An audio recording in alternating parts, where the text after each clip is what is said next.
Hello, nice to meet you. This is Kim Ki-hyun from Richgo. If you can hear me well, it would be great if you could let me know that my voice is coming through clearly. Nice to meet you all. Let's get started. Last week, I talked about southern Gyeonggi province, and today I plan to discuss northern Gyeonggi province. So we will look at the data for northern Gyeonggi province. Before that, I would like to greet you with some overall data about Gyeonggi province. Hello, Jong-soo-bin. First, we will head to Gyeonggi province, and soon a super chart will be created here, which I believe will be very beneficial for many people to view. We will take a look at the current trends in Gyeonggi province. Let's check the prices. We will look at the recent prices. This is Gyeonggi province, and as of August, the Richgo market prices have been updated. As you can see, the transaction prices rose steadily and then dropped. Moving to the right, this indicates that the Jeonsi prices have slightly decreased.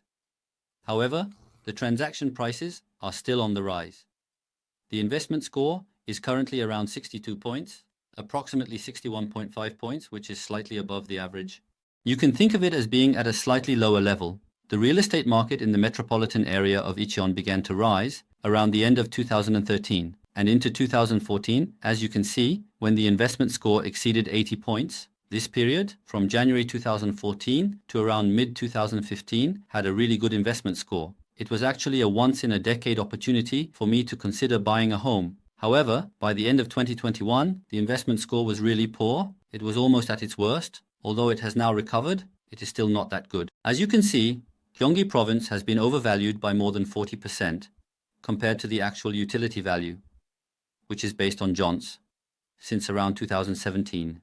It has been significantly overvalued. Even if we shorten the period and look back to around 2019, it is still 14%. So, the increase in transaction prices has been excessively high.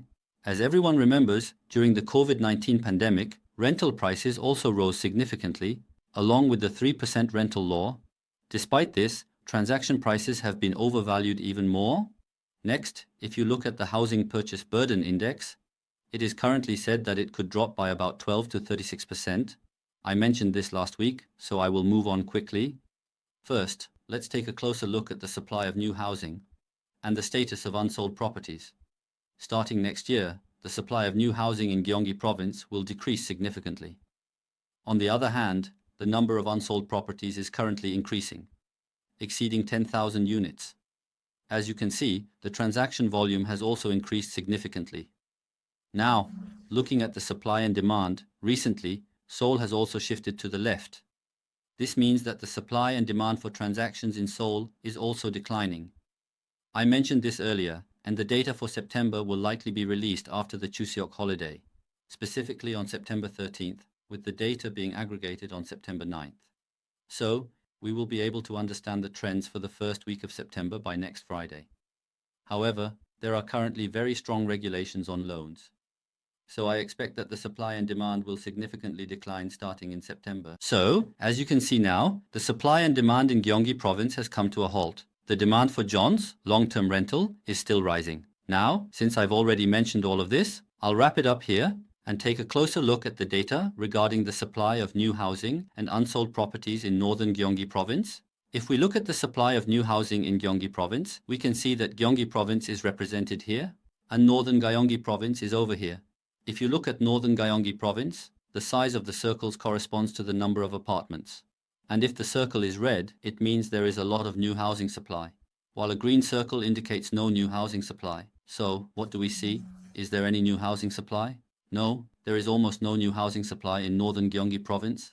Where is there some? Only in Paju. So, let's first take a look at Goyang.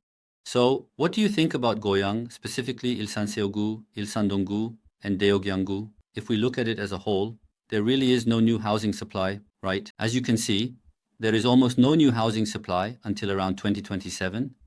In the case of Goyang City in Gyeonggi province, the supply for 2025, 2026, and 2027 is very small. Looking back over the past 20 years, since 2000, the period with the least supply will be the next 2 to 3 years, starting from next year. So, There seems to be quite a bit of concern regarding supply. The supply is really small, and in the case of Namyangju, the subway station has recently opened, but there is still no supply. Namyangju currently has very little supply, while Guri has a bit more, but even that will only come in 2026, which is not a lot. The area with the most supply is Paju. In Paju, the new housing supply will end next year. If you look at Paju by quarter, the most supply will be in the third quarter of 2025. The second quarter is here, and the third quarter is here, so this is the fourth quarter. And this is the first quarter of 2026. So after the third quarter of 2025, there will be no supply in Paju either. Looking at it this way,